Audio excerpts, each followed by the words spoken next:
Muito obrigado, João Paulo Batalha. Eu queria cumprimentar todos que assistem a esta sessão, uma sessão de esclarecimento, mas sobretudo uma sessão de participação cidadã, de portugueses que se preocupam com o seu presente e com o seu futuro e sobretudo com a boa governação da nossa terra. Queria saudar todos que assistem, connosco participam hoje, mas muito em particular, se me permitem, aos companheiros de painel, ao João Paulo Batalha, ao José Matos, e uma saudação especial ao professor Mário Frota, que tem sido aquele que, dentre nós todos, que mais nos tem ajudado a compreender estas questões da defesa do consumidor, e, portanto, é a personalidade que em Portugal mais sabe dessa matéria, isso é indiscutível, mas, sobretudo, além de saber e intervir muito nessa matéria, tem sido um guia de um conjunto de ações que temos vindo a desenvolver na área da defesa do consumidor. E hoje vamos, de facto, falar de uma questão que tem a ver com a defesa do consumidor, mas até mais que isso, se me permitem, tem a ver com uma participação de cidadania e até com a defesa do Estado de Direito Democrático, porque também, como explicarei um pouco à frente, é disso que estamos aqui a tratar, dos direitos dos cidadãos e do exercício da nossa cidadania, desde logo daquela dignidade que nos é devida pelo artigo número 1 da nossa Constituição. Indo ao tema que hoje aqui nos traz. A pandemia teve imensas consequências, enfim, seriam longos debates para as abordar, mas no plano social teve aquela mais visível que foi o facto de termos ficado confinados, num primeiro confinamento mais forte, se bem se recordam, de março a maio de 2020, e depois sucessivos confinamentos, uns mais intensos, outros menos, até chegarmos àquele que hoje experimentamos, sobretudo desde meados de janeiro, e de uma forma mais, digamos, forte ou mais dramática. Os sucessivos confinamentos das pessoas, que foram, digamos, consubstanciados no slogan repetido às milhares e milhares de vezes, que é o fica em casa, ao fica em casa das pessoas correspondeu um fique parado dos automóveis. Portanto, com as pessoas em casa, naturalmente, o trânsito tinha que ter uma redução brutal, e face à brutal redução do trânsito, na altura entendeu um conjunto de cidadãos que a redução do tráfego devia ser levada em linha de conta na questão dos seguros de responsabilidade civil automóvel, nomeadamente na questão do prémio. Entendíamos na altura que o prémio dos seguros automóveis devia ser reduzido por uma ou duas razões ou por ambas. Se entendermos o prémio de um seguro como uma partilha, ou o próprio seguro, como uma partilha coletiva de risco, é evidente que havendo menos trânsito há menos risco e, portanto, a partilha deve ter um prémio menor, ou seja, o valor que cada um de nós, com que cada um de nós participa nessa partilha deve ser reduzido. Portanto, entendido como uma partilha coletiva de risco, o valor do prémio tem que ser reduzido. Por outro lado, complementarmente, também não faz sentido nenhum que o cidadão que tem o seu carro parado esteja a pagar um serviço que efetivamente não está a usufruir na medida em que não corre risco quando o seu carro está parado na garagem ou então simplesmente na rua. E, portanto, entendíamos nós que tinha que haver um impacto na questão dos prémios dos seguros civil, de responsabilidade civil automóvel e também noutros seguros, mas, enfim, hoje estamos aqui apenas a debater essa matéria. E, portanto, na altura, um grupo de cidadãos, ainda em abril, liderados pelo professor Mário Frota, aqui presente neste debate, entendeu escrever ao Governo solicitando uma intervenção legislativa no sentido, naturalmente, não é tanto da defesa dos consumidores, ou sequer dos automobilistas, mas no sentido da reposição do equilíbrio deste serviço, ou chamemos-lhe negócio, assim se o entendermos, da reposição da justiça e da equidade neste serviço ou negócio, como entenderem, tendo em vista a produção de um produto legislativo, e o Governo foi, de facto, sensível nesta matéria e legislou em maio nessa perspectiva, e a legislação que levou a cabo, que publicou, portanto, o Decreto-Lei da responsabilidade da Presidência do Conselho de Ministros, levava em linha de conta um conjunto de aspectos, enfim, irão ser aqui abordados alguns também por mim e também pelos colegas de painel, mas que levava em linha de conta, em primeiro lugar, que o facto de os automóveis estarem sem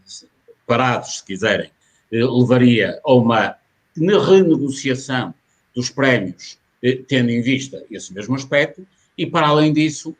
uma outra questão complementar a esta, que era nas atividades que tivessem uma redução considerada na altura superior a 40%, enfim, nos termos da lei, também devia haver redução dos seguros, fosse seguro automóvel ou outro. Enfim, esta legislação parecia-nos adequada na altura, um pouco tíbia, na medida em que colocava o aspecto da negociação entre a seguradora e o segurado, o que obviamente num país como Portugal dá muita mais força às companhias de seguro do que aos tomadores de seguros, como é evidente. Portanto, trazer para esta legislação o princípio da negociação não nos parecia muito adequado, mas de qualquer maneira esta legislação era melhor que nada, se me permitem a expressão, e permitia que os segurados e as seguradoras chegassem a acordo no sentido da redução de prémios. E esta redução tinha que ser significativa, e deixem-me só dar aqui uma nota, que é, quando nós falamos de seguro de responsabilidade civil automóvel, estamos a falar de 1.400 milhões de euros por ano, aproximadamente, ou 1.500 milhões, enfim, estamos a falar de valores desta ordem de grandeza, e, portanto, quando falamos de 1.500 milhões de euros de seguros, obviamente, para haver uma redução, faça uma redução brutal de tráfego, estamos a falar de centenas de milhões de euros. Entendeu, na altura, o Governo deixar a regulamentação do funcionamento deste decreto-lei através para a entidade reguladora, a ASF, a Autoridade de Seguros e Fundos de Pensões, o que ocorreu efetivamente mais tarde. Um mês e tal mais tarde, a entidade reguladora produziu uma norma regulamentar que considerava todo um conjunto de aspectos, dos quais eu destaco dois. O primeiro era a obrigatoriedade das companhias de seguro darem nota aos seus segurados e fazerem uma ampla publicidade destas vantagens para os seguros. Neste aspecto, esta norma foi um absoluto flop, na medida em que não foi cumprida. As companhias de seguros tinham a obrigação de apresentar nos seus sites, logo na página de entrada, as condições vantajosas que iriam dar aos seus segurados, e nada disso aconteceu. Para além de que, a par disto, havia na altura uma grande publicidade, recordo-me da companhia Fidelidade, que anunciava reduções de seguros no seguro automóvel da ordem dos 20 milhões de euros. Recordo-me também de uma entrevista do responsável pelos agentes de seguros e mediadores, o presidente da associação, que dizia que não fazia sentido manter os seguros na mesma, na medida em que as seguradoras não podiam cobrar um serviço que não estavam a prestar, mas enfim, aí ficou-se pela propaganda e as companhias de seguro pura e simplesmente ignoraram a norma regulamentadora e não a cumpriram, ponto final. Há um outro aspecto, e assim ilutável e que tinha que ser, ter consequências, e que efetivamente tinha, é que nessa norma regulamentar a ASF, a entidade reguladora, obrigava as companhias de seguros a mensalmente darem conta das alterações que estavam a fazer aos contratos, das reduções de prémios e assim sucessivamente. Isso efetivamente teve que ser cumprido, e o que é facto é que, chegados ao final de 2020, há um relatório já produzido no final de janeiro, mas relativamente ao ano anterior, em que se explica aquilo que se pode sintetizar numa expressão muito portuguesa, que é a montanha pariu um rato. Apesar de haver legislação publicada em maio, uma norma regulamentadora publicada em 23 de junho, o que é facto é que as seguradoras, pura e simplesmente, ignoraram a equidade de negócio, ficaram com lucros excessivos e não reverteram os ganhos que tinham pela redução de sinistralidade pelos seus segurados. Ou seja, a partilha de risco foi muito menor, obviamente, e quem ficou, digamos, com a fatia maior da cadeia do valor desta matéria foram as seguradoras, como irá depois, aliás, ser explicado de forma quantitativa pelo professor José. Então, o que aconteceu é que neste negócio, neste movimento de partilha de risco, que é um seguro de responsabilidade civil automóvel, não houve risco, as seguradoras ficaram com os lucros e os segurados, na sua maioria, não tiveram daqui alguma vantagem. E por isso, aqui chegados, para além de alguma frustração que todos temos, esperávamos que tivesse havido um movimento por parte do Governo de fazer cumprir a sua legislação,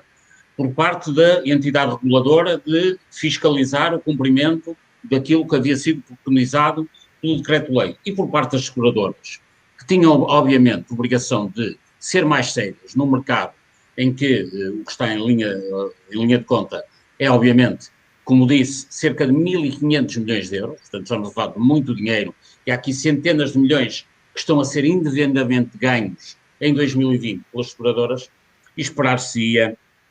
outra reação. E por isso aquilo que nós aqui pedimos, e julgo, enfim, falar em nome de todos e também de todos que nos ouvem e assistem este vídeo, esta transmissão, é que, por um lado, o que pretendemos enquanto segurados, todos nós, não é que as companhias nos deem esmolas, mas distribuam por todos aquilo que tem beneficiado em termos da partilha de risco, ou seja, o capital agregado que foi ganho pelas circunstâncias da pandemia e o consequente confinamento, esse agregado seja partilhado por todos e não apenas por uma parte do negócio que é o fornecedor. Gostaríamos também de pedir à entidade reguladora que não faça aquilo apenas que tem vindo a fazer, que é tomar nota e fazer relatos daquilo que as seguradoras têm vindo a fazer. Porque, em boa verdade, aí não seria uma entidade reguladora, passariam a ser uma entidade relatadora, e Portugal não precisa de entidades relatadoras e muito menos precisa de entidades aparentemente reguladoras que relatem o que as companhias de seguros têm vindo a fazer de uma forma simpática para as companhias, porque aí pior do que não ser uma entidade reguladora é ser uma entidade relatadora ou até uma entidade branqueadora daquilo que as companhias estão a fazer e do mal que estão a fazer aos segurados. Finalmente, também não seria mal pedir ao Governo que, depois de produzir legislação, apesar de tudo com alguma virtualidade, ao fim de todos estes meses, portanto o período que mediou entre maio e o dia de hoje, a legislação tem sido olimpicamente ignorada pelas seguradoras, e não seria mal que nós tivéssemos um Governo que se dê ao respeito e que faça cumprir aquilo que legisla, porque é isso que todos devemos exigir num Estado de direito democrático. Até porque se o Estado não é de direito, não é verdadeiramente democrático, e por isso eu dizia no início que, para além de estarmos aqui a discutir uma questão que tem a ver com o direito dos consumidores, com os direitos dos consumidores, tem a ver com a cidadania, mas tem a ver também com o Estado de direito democrático, e não podemos permitir que em Portugal, sempre que esteja em conflito, em litigância, os grandes grupos económicos de um lado e o povo português do outro lado, invariavelmente a balança caia para o lado errado. E por isso é também pela democracia que temos que levar esta luta mais alta. Muito obrigado a todos.